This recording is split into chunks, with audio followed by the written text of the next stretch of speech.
Well, I think that so there's a term going back to locus, but this is locus without the T. There's something called inner locus and external locus. And some people have inner locus and some people have external locus. And psychologists define this basically as people with inner locus, like you're describing, Ryan, believe that all of your outcomes are based on you. What I do, how I act, the decisions I make, the spouse I choose, what I have for dinner, all determines my health and my economic outcomes, right? That's inner locus. I would argue there's, I don't know if that's 20 or 30% of the population has an extreme inner locus. Entrepreneurs tend to have a very extreme inner locus. External locus is when you believe outside factors are the reason for your existence, right?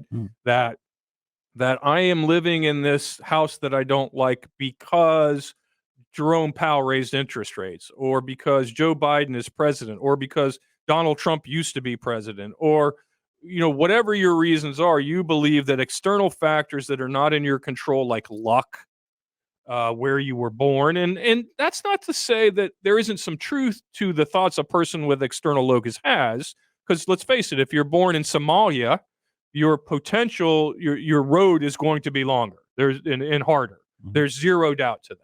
But it isn't impossible. So people with an internal locus would say, yes, I was born in Somalia in a war-torn country and bad things are happening and the water's not clean, but I'm still in control of where I go with life, right? Now, you could say, well, what about disease and, infection and things that people, well, again, there are certainly, it's not infallible and it's certainly not absolute. But, getting to the internal locus things, we know that people who have an internal locus are higher earners. Their net worth is on average higher than people who have external locus, because external locus causes you to seek easy and quick solutions. Like, I'm going to buy gold from the guy on TV who says the world's going to end. I'm going to buy crypto stocks. I'm going to buy meme stocks.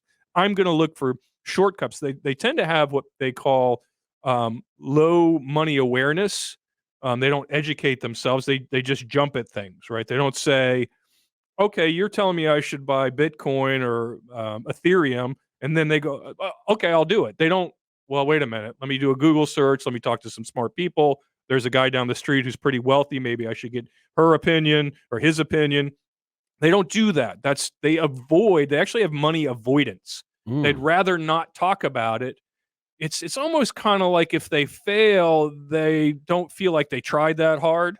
It's like I always tell people in the office, there are people who have perfect fielding records when they're in Little League because they never dive for a ball.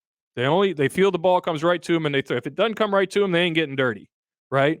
And I feel like there's a lot of people out there that don't want to get dirty for fear they'll make a mistake. And you have to get dirty. You have to do the reading. You have to get the education. Speak to somebody. That's why financial advisors, that's where they earn their money, is they kind of sum up that education for you if they're a good one. They give it to you in layman's terms so that you can understand the decision you're making is not perfect, but it's better than average. So inner locus is somebody who believes that their success is entirely their responsibility. External locus is somebody that believes they pretty much have no control over outcomes.